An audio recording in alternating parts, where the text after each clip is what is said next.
The salty truth. You know how they say everything is good in moderation? Well, that's not true for salt. In fact, there are no benefits to eating more salt. And too much of it can raise your blood pressure and lead to many health issues, such as stroke, heart disease, and kidney disease. But how does that happen? What's the mechanism behind high blood pressure? Well, let's get into it. I want to start off by saying this video is not anti-salt. It's actually pro-you. We just want to make sure you understand the risks of eating too much salt and help you make informed choices about your diet so you can live a long, healthy life. So if you're ready to learn more about the salty truth, then let's dive right in. Let's start with the basics. What is blood pressure?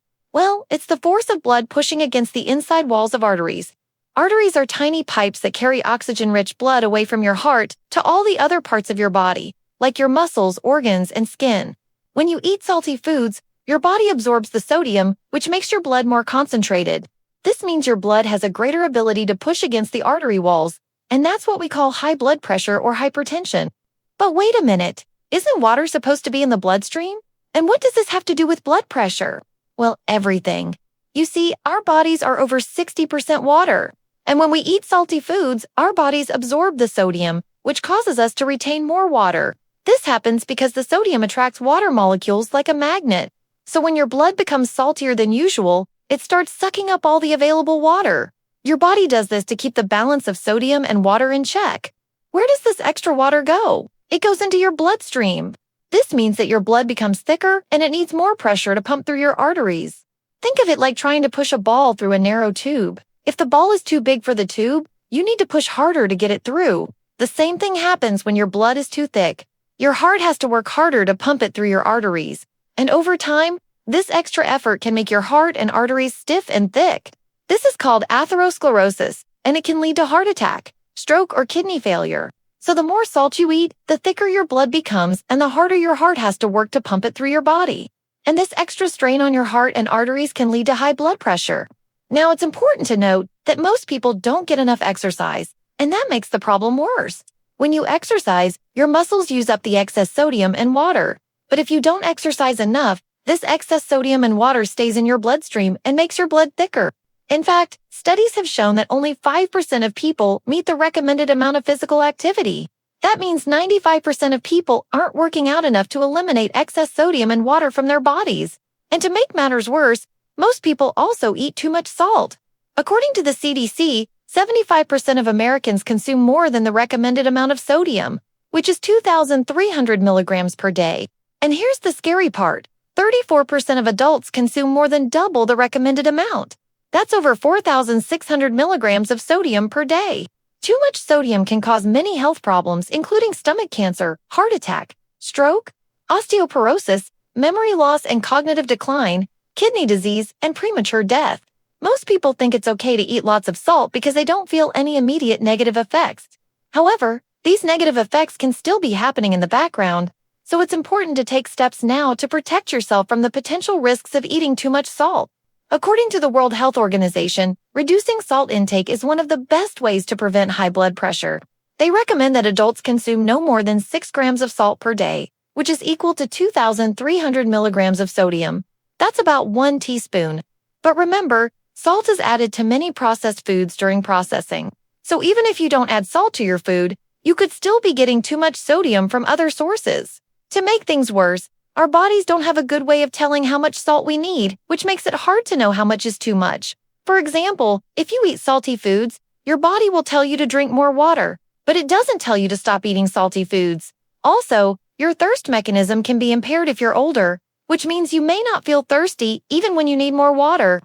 This can lead to dehydration and make your blood saltier than normal. Our bodies also don't have a good way of getting rid of excess sodium. So if you eat more sodium than you need, it can build up in your bloodstream and cause all sorts of problems. And to make matters worse, the feeling of being thirsty doesn't kick in until your body is already dehydrated. By that time, your blood pressure may have already started to rise. So how can you reduce your risk of high blood pressure?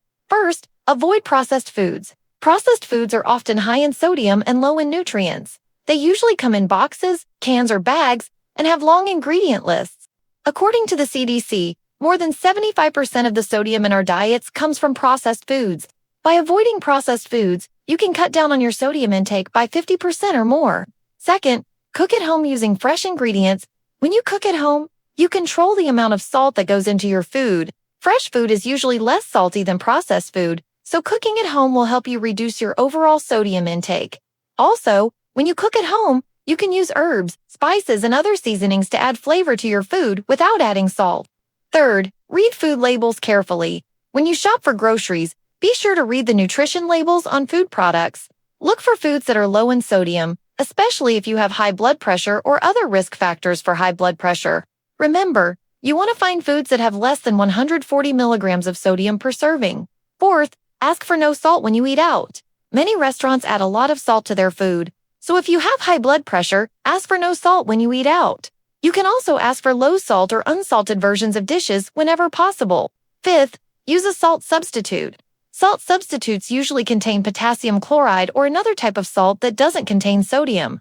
Be careful when using salt substitutes because some of them can be dangerous if you have certain health conditions. Always talk to your doctor before using a salt substitute.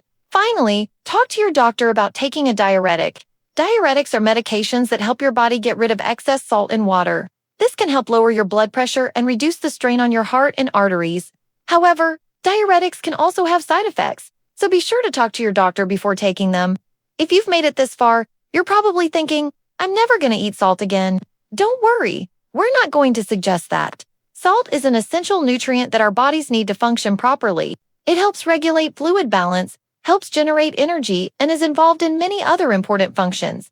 We're just saying that most people eat too much salt, and it can raise blood pressure and lead to other health problems. The key is to find a balance between getting enough salt and not eating too much. Unfortunately, our bodies don't have a good way of telling how much salt we need, which makes it hard to know where that balance lies. But by following the tips we shared earlier, you can reduce your sodium intake and lower your risk of high blood pressure and other health problems. Salt is a common seasoning that we use in cooking and at the table. It adds flavor to food and helps preserve it. But did you know that salt is also a natural diuretic? That means it makes you pee more. So if you eat salty foods, you'll probably have to go to the bathroom more often. The reason why salt makes you pee more is because it causes your body to lose water. When you eat salty foods, your body absorbs the sodium and expels the excess water through your urine.